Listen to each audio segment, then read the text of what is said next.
Hallo, Nomad Sculpt und Procreate. Einsteiger Video 5. Hier geht es um Fehler. Und ich werde viele Videos über Fehler machen. Das ist das erste.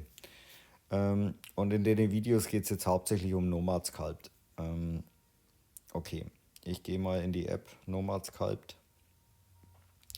Hier ist der schlecht gelaunte Smiley. Okay, man schaut sich jetzt hier dieses Netz an und es ist ja, relativ grob. Okay, und ich schalte jetzt dieses Netz aus und es ist okay. Also diese Struktur. Man kann jetzt hier in diesen Display Settings hier dieses Smooth Shading einschalten und ausschalten und man sieht jetzt durch diesen Effekt von diesem Smooth Shading erreicht man trotzdem weiche Konturen, obwohl man relativ wenig Punkte hat, ein grobes Netz hat. Und ich ich aktiviere jetzt mal dieses mittlere Netz und wenn man hier jetzt, ich sage jetzt einmal, diese Dezimation noch nutzt, ich drücke jetzt einmal drauf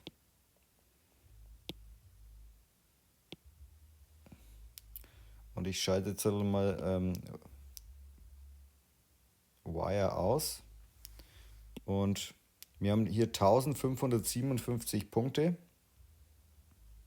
und ich gehe jetzt mal zurück aufs ursprüngliche und vorher hatten wir 6000 und hier hatte das Netz 12.000 Punkte.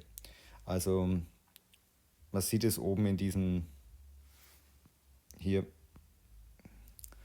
Und ich gehe jetzt einmal wieder vor, um diese Veränderung anzuschauen. Und hier hat man 1500. Und wenn man diesen Smiley da jetzt anschaut und dieses Smooth Shading hier verwendet, merkt man nicht viel Unterschied zum Netz mit 12.000. Also ich gehe jetzt mal nochmal zurück. Man merkt leichte Veränderungen und jetzt habe ich 12.000. Und jetzt gehe ich wieder vorwärts und jetzt habe ich 1500. Es dreht sich hier drum, dass der Fehler ist, man verwendet immer viel zu hohe Mesh-Nummern. Und ich schmeiße jetzt mal diesen Smiley hier raus und sage New. Und zwar, man kriegt am Anfang immer so eine Kugel serviert und die Kugel schreit förmlich danach, hallo, ich will bearbeitet werden. Und die meisten fangen irgendwie so an, alles klar, die schnappen sich die Kugel und stellen fest, alles klar, das macht einen riesen Spaß. Und was kann ich hier alles machen? Ja, und dann fängt man an, wenn man hier sagt, okay, das wird mein Kopf, dass man hier mit dem Drag-Tool oder mit dem Move-Tool anfängt, hier einen Hals rauszuziehen. Und dann geht man rüber und macht die Schulter. So. Ja, und man stellt jetzt dann fest, dass es irgendwann dieses Netz auseinanderzieht. Und dann kommt der Punkt, wo man in diese Mesh-Einstellungen geht. Und dann kann man hier mit diesen Voxel Remesh, ich gehe jetzt Zoom extra rein, hier diese Auflösung hier ändern und tippt drauf und sagt Remesh. Und prompt hat man wieder mehr für seine Pixel. Und das führt dazu, dass diese Sphäre, also diese Kugel jetzt schon 265.000 Polygone hat. Und das ist, als Anfänger ist das halt immer typisch, dass man das viel zu viele Polygone verwendet. Und ich lösche mal diese Kugel und mache die neue Sphäre rein. Also man sollte am Anfang immer in diesen Einstellungen hier das runterschrauben, so weit wie es geht. Und hier anfangen so das Mesh zu bewegen. Und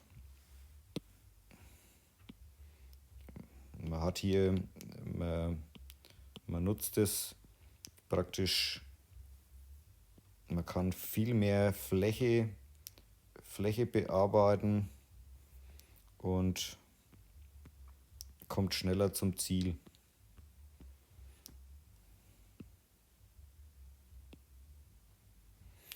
Und wenn an die Polygone ausgehen, kann man noch immer über diese Multi-Resolution hier einmal eine Subdivision einfügen.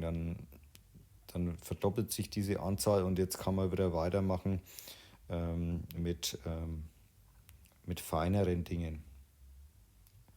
Es gibt aber jetzt dann die nächste Stufe, wo man sagt, alles klar, wenn ich hier jetzt anfange, diesen Hals rauszuziehen und ja, irgendwie das Versuch, hier ja, weiterzumachen, so sollte man nicht arbeiten, normal. Deswegen gibt es diese Primitives hier und die sollte man verwenden. Und zwar fügt man dann einfach einen Zylinder ein und den kann man hier anpassen. Hier drüben in diesen Einstellungen, übrigens diese Menüs kann man da anpinnen, kann man hier gleich wieder diese Anzahl runterdrehen und hier kann ich den Radius einstellen und den Startradius. Keine Ahnung, warum er jetzt denn da als Slider nicht zur Verfügung stellt. Naja gut, auf jeden Fall kann man so seinen Hals hier machen. Kann dementsprechend die Einstellungen vornehmen.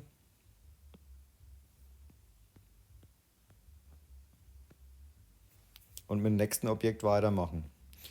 Und zwar, wenn jetzt der Körper kommt, kann man auch diese Objekte, die was schon hier sind, duplizieren und praktisch mit diesen vorhandenen Gegebenheiten weitermachen.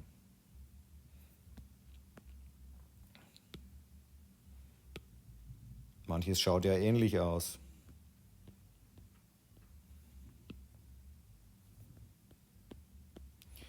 Ja, und wenn man jetzt hier was ändern muss, wie zum Beispiel unten, das ein wenig, ja, ich kann ja hier ruhig diesen Move Brush verwenden und hier einen Hintern ein wenig rausziehen.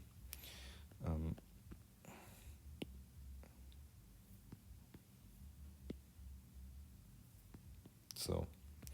Und diese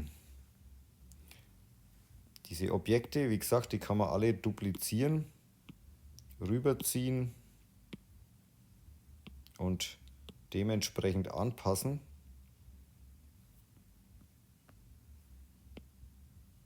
Und nicht dieses Mesh, dieses ursprüngliche hier immer verzerren.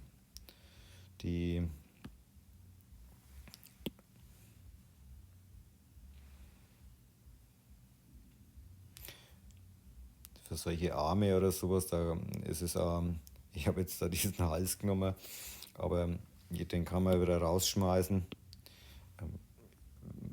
für einen Arm kann man natürlich auch diese Tube verwenden, diese Röhre.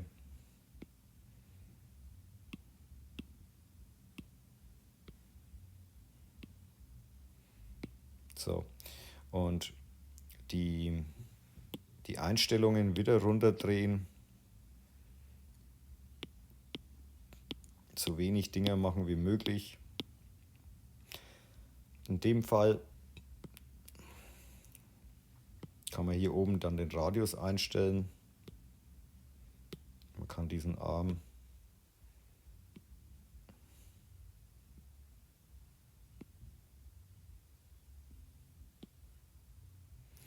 man muss sich da gar nicht so drum scheißen sozusagen. Das kann man dann so nutzen, wie man es braucht.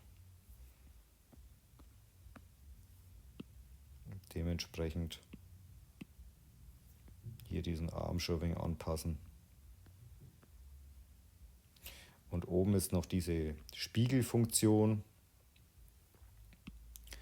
Man hat jetzt hier diese Möglichkeit, diesen Arm schon gleich durch diesen Radius, durch die verschiedenen Radien, kann man das alles hier schon ein wenig anpassen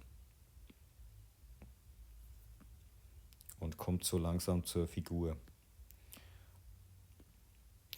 Man sollte unbedingt im Internet diese unter Blender Blocking anschauen, wie die Profis diese Figuren rausblocken,